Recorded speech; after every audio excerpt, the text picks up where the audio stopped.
Welcome, Real Estate Hustlers Podcast. I'm your host, Josh Appleman, and today we are joined with Tiffany Mittal. Tiffany is a multifamily owner-operator and proptech executive with 15 plus years in experience. She founded Utility Ranger in 2020, joined 10X Incubator in 2021, and launched a new venture in 2023. Tiffany, we appreciate you coming on the show today. If you could let the listeners know a little bit more about yourself. Yeah, well, thank you so much for having me on. Happy to be a part of your show. I'm an owner operator and just kind of tried to solve my own problem, which is how Utility Ranger was born. I've been in multifamily since about 2008. My husband has been in multifamily his whole life, so I kind of got married into multifamily, learned everything there was to learn about it. We're active investors. Most of our portfolio was in California, but we've recently moved to Florida with our family.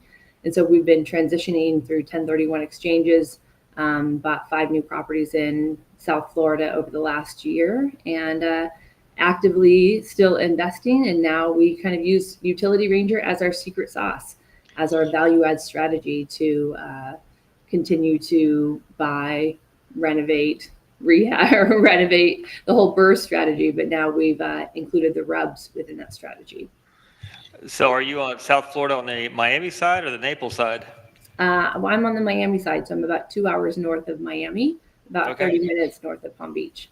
Got it. Very cool. So you go packed up and headed south, sold off your portfolio, and started over. So tell us a little bit about that. How's that going with real estate in Florida and so far, like finding deals? What does that look like? Well, it's quite a bit different than it is in California, for sure. It's definitely hard to be a landlord in California with the continued regulations. And so that was a big driver, post-COVID. Also, homeschooling my kids was a big driver to kind of get out of California and move into a different state. So, but buying our properties in Florida, there's quite a bit of money to be had here. I mean, we're selling in California for $300 a door, little small units in Class C markets, and buying for $200 a door in Class B markets, with value to be had that are 2-bedroom, 2-bathroom units, larger units, much nicer tenant base, much nicer areas. So we've actually continued to push our strategy, which includes utility billing as part of the value add as well. So we're actively looking. We have 1 more property left in California, and then we'll have a complete exodus out of California, and we'll be looking for our replacement property here in Florida over the next couple months. So are you all purchasing and rehabbing condos and selling them? No, we're strict multifamily. So, okay. We don't really get into the condo game. It's not really our business model. And that's you said per door. So you're buying $300,000 per door in California. Yeah, well, we're selling at $300 a door in California, buying for $200 a door in Florida. Okay, got it. Okay, what is is it workforce housing C class that you're finding? What size properties? That's what we're selling out of California. What we're buying in Florida, we just bought a 30-unit property in Coral Springs. I think we paid $240 a door. Those were 2-bedroom, 2 bathrooms, 1,400 square foot units, 5-story property, all concrete.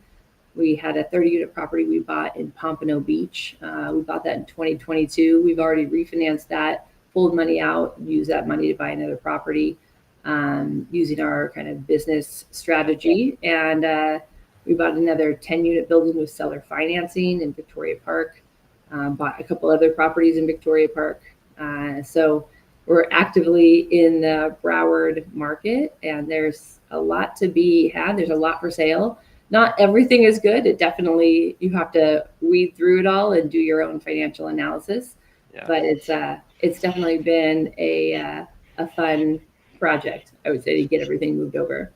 And I'm just curious because we just got back from Marco Island last week. So it's just the idea is always floating in your head of, man, it'd be a lot to move, a lot to do. But the quality of life in Florida is just, it's pretty cool. You got everything there, boating, and it's better than I thought it could be. So there's no regrets, and I kind of wish I would have done it earlier. Yeah. It's pretty amazing. Our life out here is way better than we thought it could be. And being a landlord, I mean, you can make money easier out here. You don't have all the regulations on how much you can increase your rent. What, you have to give back 100% of your security deposit. All of these regulations really hinder your ability to make money as a landlord. And so if you kind of are unleashed from all of these regulations, you can really focus on, your business model. And if you have a good business model, you can definitely be successful here in South Florida. I think it's choosing the right market, right? So we chose Broward because Miami is quite a bit more regulated than Broward County. So we're kind of like Broward County and north, but there's so many people coming here. And if you really peel it back, I'll give you a little bit of my like insider knowledge of what I think about South Florida market that is coming from a big city and a place like California looking at the Florida market is really, if you think about it, the Florida market up until COVID has always been this kind of second tier market where everybody had vacation homes. It was like the playground of the rich New Yorkers who would come down and, everybody had their second home in Florida. But post COVID, all the macroeconomic factors have really changed, right? So all these people now are working remotely. So they're not necessarily having to live in the big cities. So you have all these homes now that went from vacation homes to fully occupied. And so the infrastructure of Florida, especially South Florida, wasn't built to support all these full-time homeowners. So there's this huge amount of impaction in the grocery stores, impaction in the schools, impaction in the hair salons, all the businesses. So there's this huge drive for businesses because they need to be here to support all the new full-time homeowners. And then those businesses need workers, right? So then there's a huge demand for jobs to fill all these businesses that are popping up everywhere. And then those workers need workforce housing. So it's kind of continuing to go down the line. I think Florida still has a lot of growth to go, but I don't even think we've gotten to the phase where the jobs are definitely in demand, but the workforce housing hasn't caught up yet either. So I think that there's still a lot of growth to be had. And I want to kind of capitalize on that appreciation wave that if the rents here before, right, the rents in Florida and the rents in some of these other kind of sub-markets, you had higher occupancies and the rents weren't as high. So it couldn't justify the price being high. But now the rents in South Florida are no different than the rents in California. But, it takes a little while for all those rents across all the units to rise up, which will eventually increase the price of the overall property itself. So you definitely see the occupancy levels high. You definitely see the rents high. And we know that appreciation wave is going to come. So we're trying to jump in now and catch that appreciation wave because the demand here is real. What about insurance costs? Have you seen that come down? Because I know it spiked. Is it still high? It's definitely still high. It's something that you have to navigate. It's kind of like earthquake insurance in California. And again, I've been here now for 3 hurricanes, but I would rather be in a hurricane than be in a fire in California.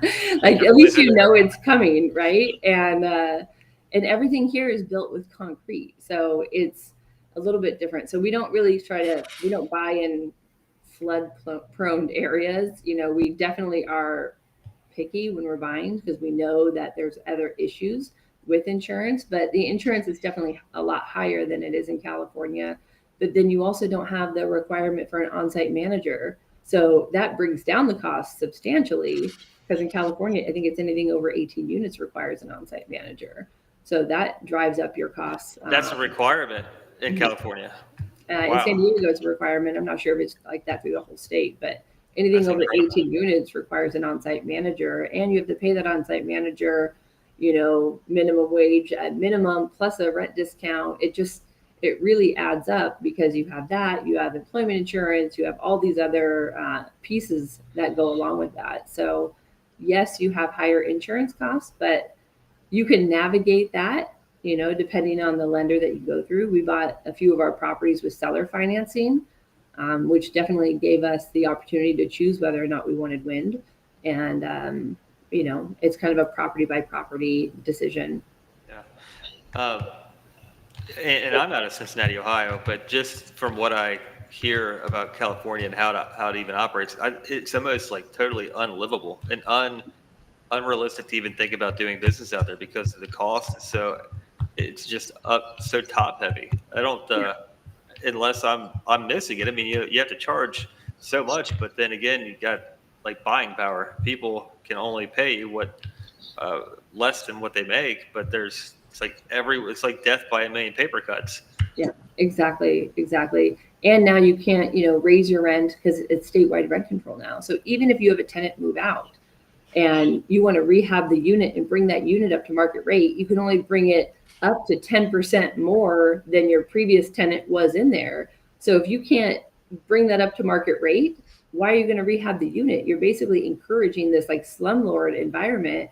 And now, you have to give your tenants back 100% of their deposit, no matter what they do to your unit. So Wow. that, really incentivizes poor behavior on the tenant side. So when you have poor tenant behavior because they know no matter what they do, they're going to get 100% of their deposit back.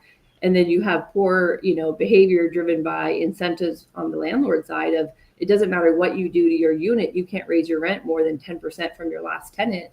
You're not going to improve your unit. The tenants are going to continue to trash them, and that vicious cycle is going to continue. So we're just saying we're getting out, the writing's on the wall, and we're going to start putting our money where we have some more rights as a landlord. And we have the ability to make money and aren't shamed for making money or trying to make a living.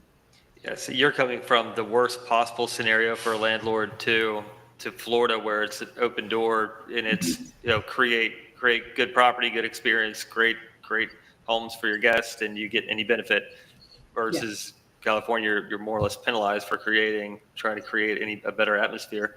And I'm out of Cincinnati, so we've got properties in Kentucky and then Ohio's tri-state area, but Kentucky just passed it to where it's a felony if you it could be jail time if you damage property.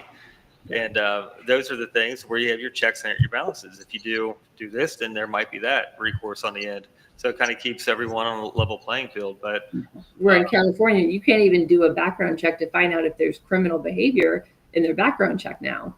And it's like, why? You're not keeping your residents safe if you can't do a criminal background check on your tenants. yeah, that's wild. And you don't know unless you know. And that's going out there, you've got firsthand experience. So I can definitely see how your all's move is definitely becoming fruitful. And you all purchase and operate your entire portfolio. So we were full owner operators in San Diego, but when we moved to Florida with our family, you can't really manage from across the country. So we had moved to third party management, and at the time we were launching our tech company, Utility Ranger. So it really made sense. We were remodeling the home that we bought as well. And then all of a sudden we said, oh my gosh, we have so much time on our hands. And so it was really freeing to not have to do that day-to-day management. And we focused more on asset management and really converted our business into asset management. So when we started acquiring our properties here in Florida, we sought out a good property management company.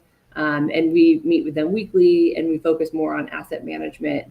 Now, again, that can be complex as well, especially when you're used to managing it yourself. You have these, means of control that you're used to. And so you have to shift those a bit to focus on how you're going to grow your company, where you're going to invest, what type of product you're going to invest in. Those are the things you can control. And then you just have to communicate really well with your property manager on what your expectations are.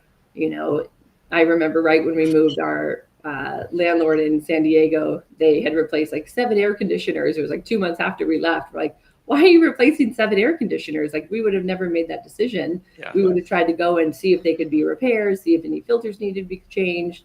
So just kind of setting those guidelines and those expectations are very important when you move from owner operation to third party.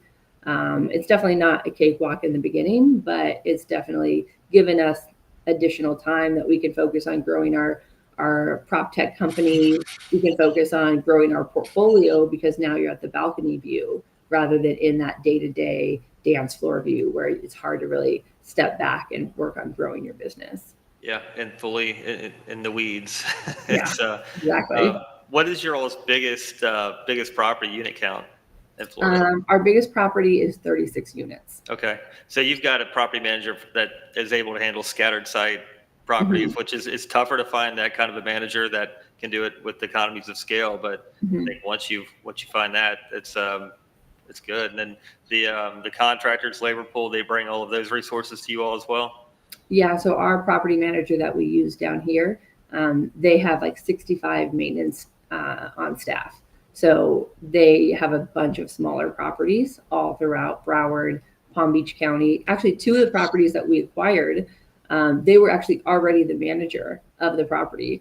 And so it was such a great insider knowledge to say, okay, we're buying this property from one of your other clients. Like, give us the inside scoop of, how's it running? What's the maintenance like? So that was really nice. And then when we transitioned, the management company doesn't transition. It's really just all the, back end ownership stuff. So it was a much easier transition, and they have a great reputation. And so we've continued to utilize them. Even we had a couple fourplexes that we bought. We had some boot left over in our 1031 exchange. And so we bought a few fourplexes that were in and around one of our other properties. And so they manage all of those as well. And it's been a good experience so far. Nice, good deal. So that, and then you started your proptech business. So tell us a little bit about that, and then how you've seen this benefiting your all's portfolio, and then others. Yeah, well, it's funny.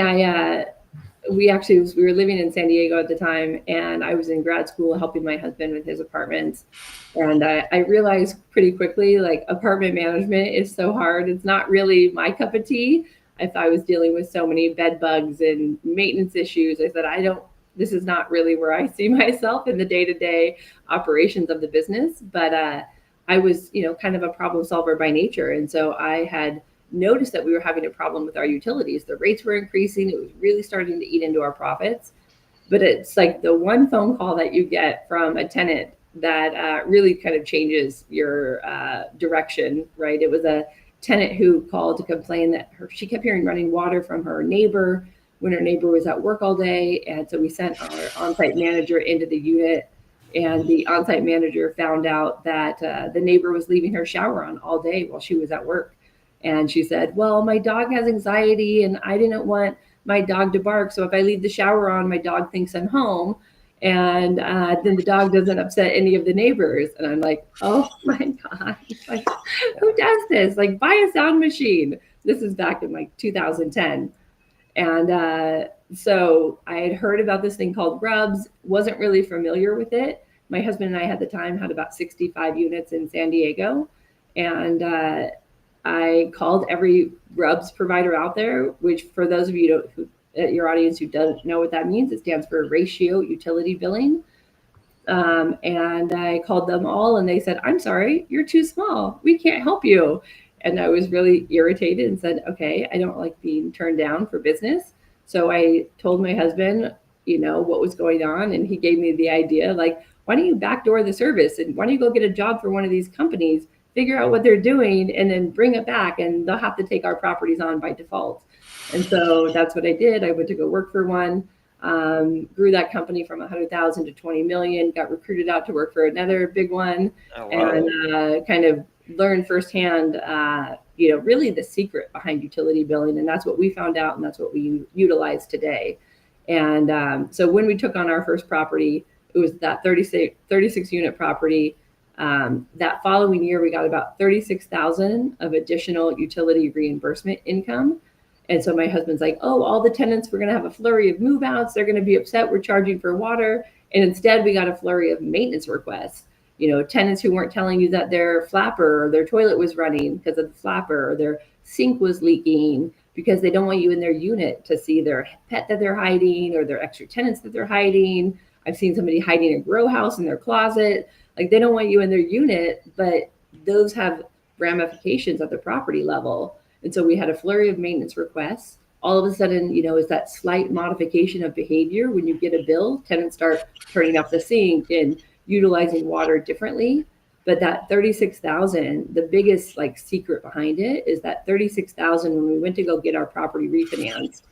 And if you think about it, that's your third largest expense on the books. So when you get that money back, that's a direct impact to your net operating income. So, and that's how you value multifamily, is your net operating income divided by your cap rate. So that made our property valued at $1 million more just for that 36,000 of additional income. And then they were able to give us a cash out refi of 500,000, which we were able to use and buy another property. And that's when we were like, oh my gosh, light bulb moment. This isn't just about utilities. This is a mechanism to grow our portfolio, because this is about forced appreciation. And this is that NOI hacking, that every dollar that you can get back has a direct impact to the value of your property. And so, but you know, half of the multifamily supply in the US, there's like 30 million units. Half of that supply is owned by mom and pop owners like me and you, and I'm sure most of your audience. Like, these big utility billing companies won't help them because they're too small. So I said, how do I take this service model and turn it into a software model and put it into the hands of owners just like me, so we don't need these third-party companies? We can just make it so simple that we can do it ourselves and bill our own tenants. And so that's kind of the genesis of Utility Ranger, was solving our own problem, making it simple, and making it available to where anybody can do this themselves. So are you all billing back? Is it your typical rubs by the square footage of the unit, the size? It's a combination of square feet, and occupancy. So Okay, we yep. use something called factored occupancy, which has some economies of scale built in for each additional tenant, and a combination of square feet. So, water, sewer, trash, pest control, you have to think of it as like unbundling your rent, right? Like, look at other industries when there's price compression, like airlines. They unbundle their baggage fees. Now you see it in resorts. They're unbundling their resort fees.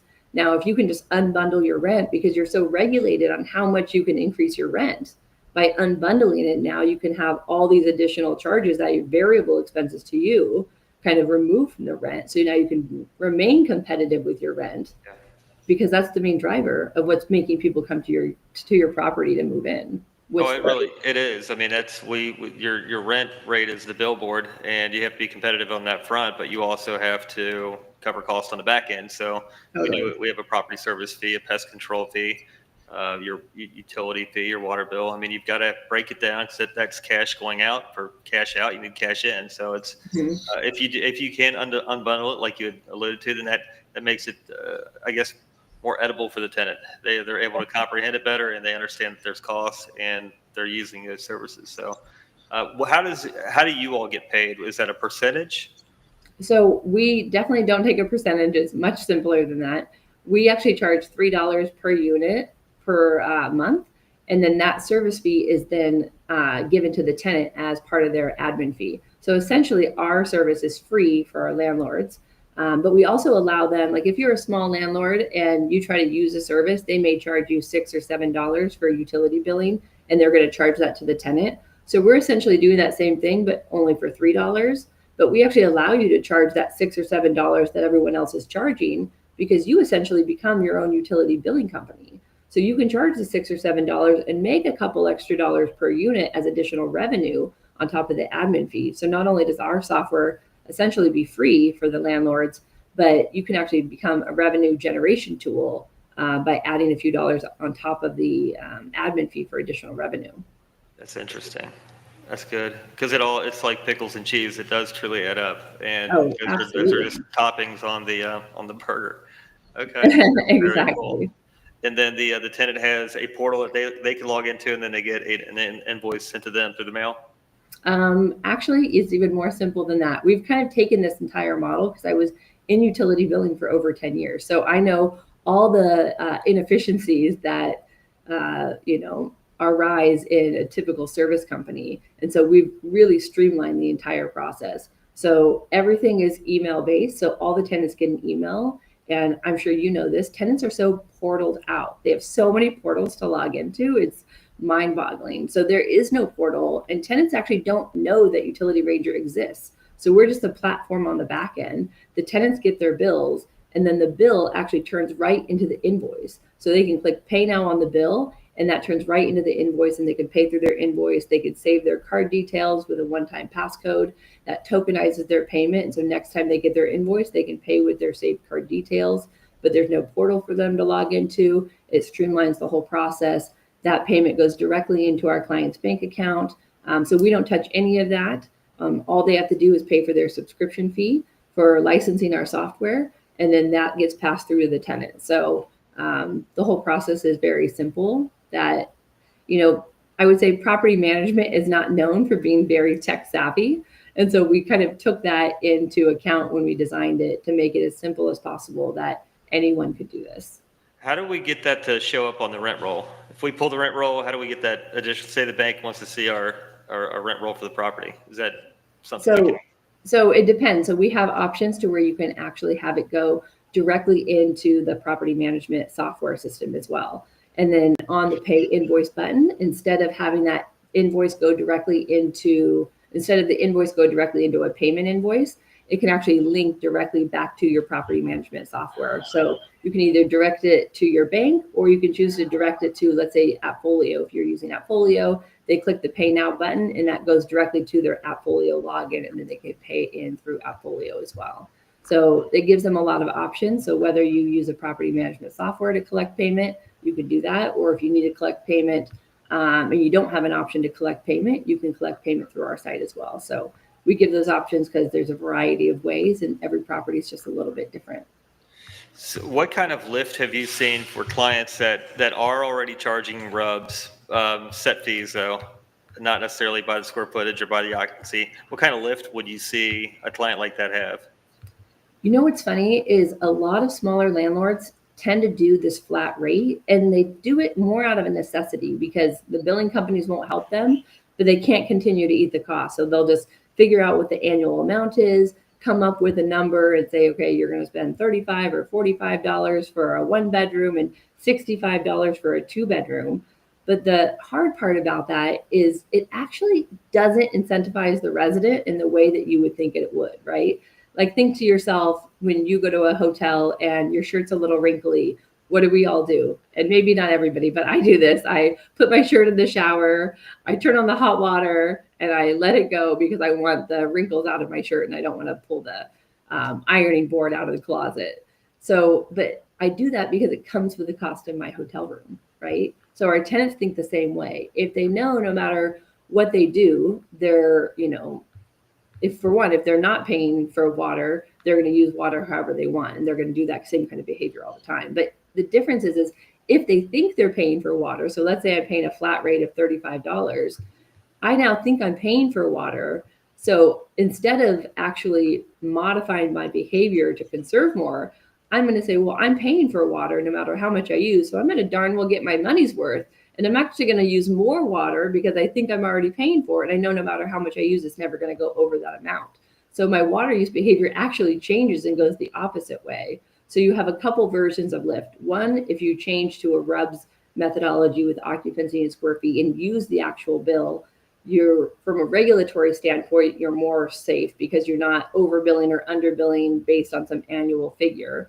But for two, you're actually getting the modification of behavior from your residents because they're seeing that kind of pricing trigger. So when your bill goes up and down, as it does seasonally, their bills are going to go up and down, and their behavior should change as everyone's behavior will change, and that should bring the bill down overall as well. So not only will you get more coverage of your actual bill, you have more regulatory compliance, but then you actually get the modification of behavior. Because again, if you're charging flat rate, am I going to tell you that my toilet's running or my sink's leaking or anything? Because I don't want you in my unit. And now when I turn over, I may have to rip my entire bathroom cabinet out because I have a leak that has been, ruining the cabinet that no one's told me about. So it's that tenant accountability, it's the tenant conservation.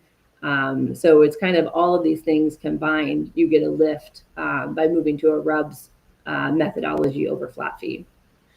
Is there, and then you do have the fluctuation of the bills coming into the tenant. So are you seeing complaints coming in from the residents that, my bill was 120 last month and now it's 140 this month? Tenants typically have two questions. How is my bill calculated and why did my bill go up? So one, what we've done is we've actually made our bills so transparent. I would say we're probably one of the few, if not the only in the industry, that puts all of the master bill amounts, all of what the owner's share is of that bill, and all of what the resident share is of that bill, all on the invoice itself. So the resident can come in and reverse calculate their bill. They could take the master amount, take out what the owner's paying, and multiply in their resident share and get their exact amount. So that transparency reduces a lot of questions. And then if their bill goes up, they can see the master bill went up. And so that kind of eliminates a lot of question. And if there is a slab leak or anything, the owner can change what their proportionate share of that bill is. And so you'll see if the owner is making any modifications. You might have an owner who changes their owner share a little bit higher in the summer to accommodate for additional landscaping and water use that they have. So it actually eliminates a lot more of those questions just by having such transparency visualized on the bill itself. Okay.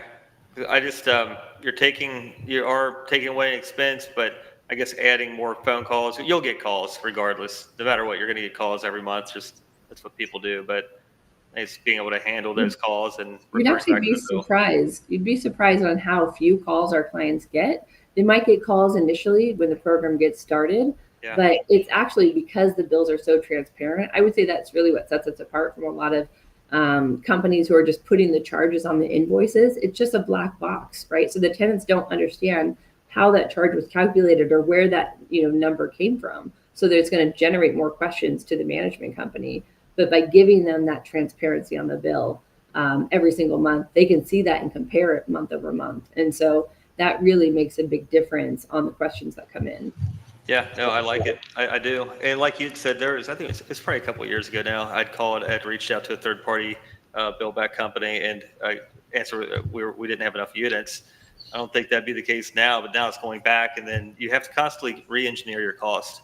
It's like you just have to revisit, and you're right. It all adds to the NOI. So if you can, again, fill the cup back up with cash that was going out, keep it in the cup. And that utilities is one of the biggest expenses along with taxes. I mean, that's huge. And think of how much time you spend managing the third party company, because unless you have 5,000 units or 10,000 units, you're treated like a class C client, right? So you're not getting somebody looking at your account and kind of optimizing your bill back program very often. So then you're having to call them, oh, let's change this or let's modify this. But they don't want to talk to you if you have 20 units, 30 units, 50 units. You're like the last person that they're going to call back. And so you're having to spend and chase them down so much when you could spend hours trying to get that figured out, when you could just spend 10 minutes a month and do it yourself and not have to worry about all that back and forth. Very cool. How many units does Utility Ranger currently manage? So I can't give out the total number right now, but it's definitely growing. And we have a great partner that's actually in the utility billing market itself. So one of the largest players in the market, we have a strategic partnership with them. So they've been giving us thousands of units because they can't service these smaller guys. And so they have all these leads and they say, we can't continue to service them. So we forged a great partnership with them. So they've been giving us thousands of units since we forged a partnership with them last year. And they actually tried to acquire us 6 months in. And so we said, we're not ready yet. And but we formed a great partnership with them and continuing to onboard a lot of their units that they just can't take on themselves just due to the size. That could almost be more exciting than multifamily. You don't have the toilets, tenants, and trash. But, I mean, in all reality, you still have units under management. I mean, it's just it's a fraction, but it's economies of scale. You got 1 million units. That's 1 million units. Very cool. Very exciting. Cool. If you could give any advice to beginning real estate investors, what could you advise them on? Well, I would say, I'll let them in on the secret sauce that we're doing on our buying, because we're actively buying in the Florida market now. So we purposely only buy properties that aren't billing for utilities, so we can turn on the utility billing right away and drive up the income and drive up the property value. So prime example, the BRRRR strategy, right? It's buy, rehab, rent, refinance, repeat. So we're saying do BRRRR 2.0 instead of you're going to buy, but instead of dumping a bunch of capital into your units, which you may or may not have, especially if you're first starting off, instead of rehabbing, we're saying that second R should be reduce expenses with RUBS. So buy, reduce expenses with RUBS, rent, refinance, and then repeat. So we've done this. This is totally part of our strategy. We just refinanced our first property that we bought here in 2022, pulled out $1 million. We're able to use that money to buy our next 30 units. And so that's kind of our new strategy, our secret sauce, because there's still a lot of small properties who aren't billing for utilities yet. Yeah. You know, the larger properties, it's over 80% are already billing. And they're like, and I even have some clients in LA, and it's like no joke for them. They're like, let me pull the property taxes. I'm going to do the mosquito abatement charge. I'm going to do all these, you know, every single line item that they can bill off their property taxes, they're adding onto the bill because they're so limited on how much they can increase their rent. And so all of that's going to trickle down, amenity fees, all of these things, anything that you can unbundle that's to the benefit of the tenant that you can charge back, whether it's managed Wi-Fi, all of these things are going to add up. And so when you look at your property, you know, you should underwrite it, not just the numbers that they give you, but look at the utility numbers. Are they billing back? And then assume that you can bill back about 90% of that utility amount back to your tenants. Add that into your income and see what that does. It will increase your cap rate, it will increase your property value. It will definitely make the deal look a lot better if they're currently not doing it. So that's our strategy, and we're continuing to push forward like that, and it's been fruitful for us. I think lenders actually appreciate it when they see the additional line items of revenue, because they see that you're professionally managing your property and your expenses. Totally. So, and they expect it. yeah. Yeah, it was a comment. We're preparing to refinance. Rates still are the rates, but it was a comment that was brought up. So it's well worth it. And I know I'm going to be circling back on this for sure and see what we can do on our end. But very cool. I definitely appreciate your time, Tiffany. Look forward to following you. If a listener wants to get a hold of you, reach out. How can they get a hold of you? Well, you can go to our website, utilityranger.com, and we're on all the social media platforms. I'm on Instagram quite a bit. Our team's posting content. I'm posting content. LinkedIn. So all the platforms, and you can find me there. Cool. Awesome. Tiffany, appreciate your time. Thank you. Thank you. All right. Take bye. care.